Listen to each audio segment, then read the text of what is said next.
On May 1st, 2022, a 91-year-old Korean War veteran named Duane Mann posted something extraordinary on Facebook.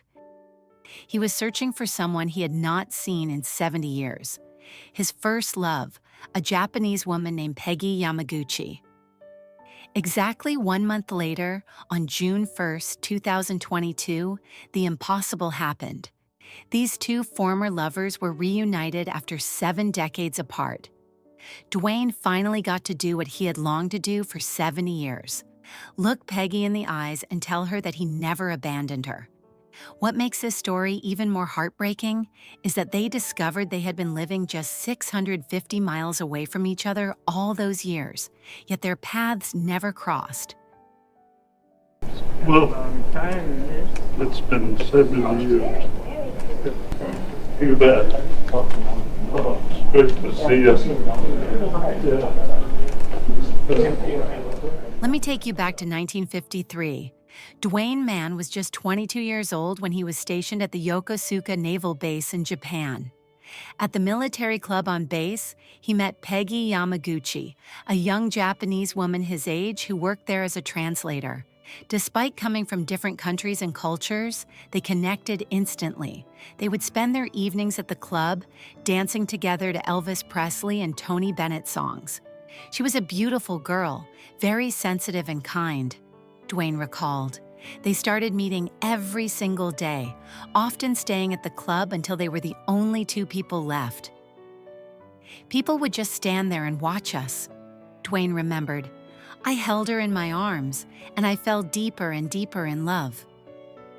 It was not long before the two of them were completely in love, going out on dates whenever they could. But their happiness was short-lived.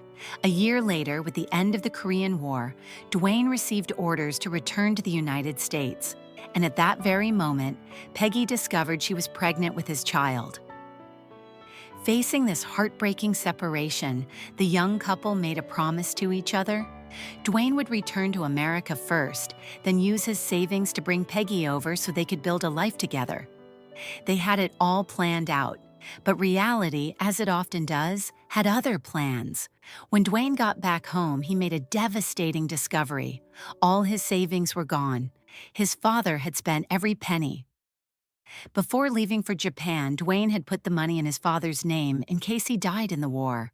Now that money was simply gone. He immediately wrote to Peggy, explaining what had happened and promising he would find a job right away and send her money as soon as possible.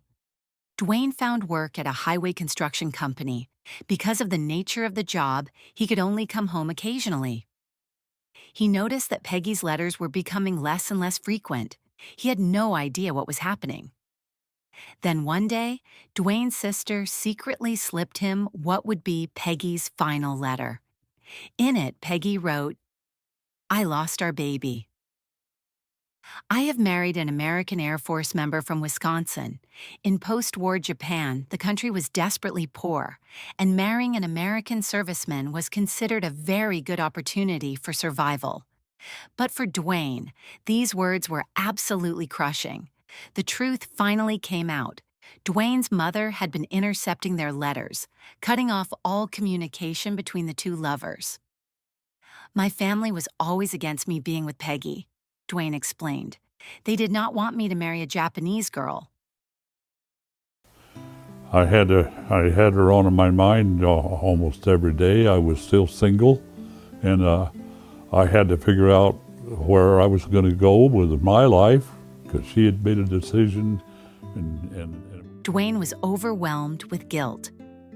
It was all over. I abandoned her, he thought to himself. He was so young back then and had no idea what to do. He regretted leaving her alone in Japan and fell into endless self-blame and remorse.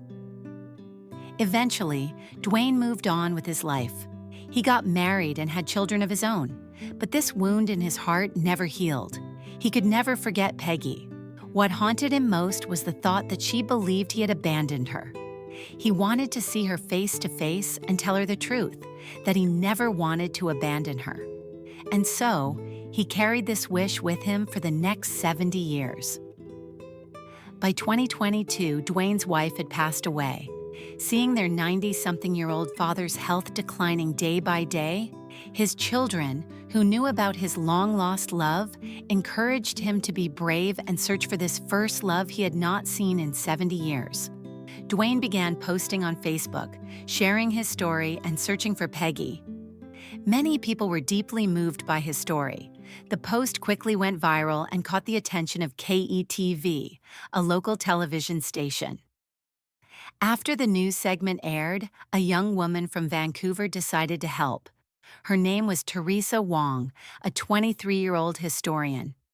After hearing this story, I just could not forget it. She said, "Dwayne had been searching for 70 years. I cannot even imagine how much that affects a person." Being a historian, Teresa searched through old newspaper articles, and there she found her, in Michigan's Upper Peninsula. Peggy Yamaguchi was alive. She was living in Escanaba, Michigan, and now went by the name Peggy Sedenquist. Teresa was thrilled. She shared this discovery with KETV, and after much effort, reporters managed to contact Peggy's son, Richie Sedenquist. At first, 66-year-old Richie was very confused by this message. But when he showed his 91-year-old mother, Peggy, an old photograph of Dwayne, she said softly, "I remember him." For 70 years, Peggy had buried all her memories of Dwayne deep inside, but suddenly it all came flooding back as if it were yesterday. When she learned that Dwayne was looking for her, "I was very surprised," Peggy said. She now had 3 children and was still living with the husband she had married back in 1955. Finally, with everyone's help and arrangements, the reunion was set. On June 1st, Dwayne traveled to Michigan to meet Peggy after 70 years of separation. The 91-year-old man was extremely nervous. He kept asking the people around him, "Do you think she will remember me? Do you think she will let me hug her?" The moment Dwayne saw Peggy, all his worries melted away. Peggy embraced him and asked, "Do you still remember those dances?" The most vivid memory they both shared was how they used to hold each other close while dancing. Dwayne still remembered Peggy's birthday clearly after all these years. He told Peggy what he had kept in his heart for 70 years, that he never abandoned her. That I worried that you thought that I abandoned you. And I'm here to tell you that I didn't abandon you at all. I just couldn't find you. And that's your thought with all of that and remembering, save all that picture. Yes. You must have loved it. Then Dwayne showed her his wallet. Inside, he had been carrying Peggy's photograph with him for 70 full years.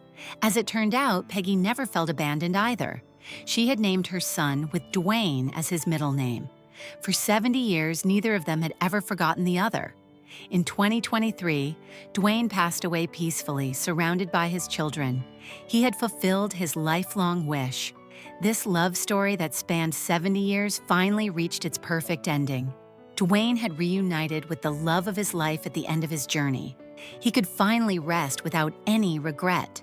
The video Dwayne recorded before he passed away really inspired me. I hope his blessing reaches everyone in this world, whether they're living in comfort, facing hardship, or even caught in the middle of war. The kindness of ordinary people truly has the power to give hope to those who need it most. We still have the prejudices in our country today that we need to squelch and look at everybody as equal and build back up our country.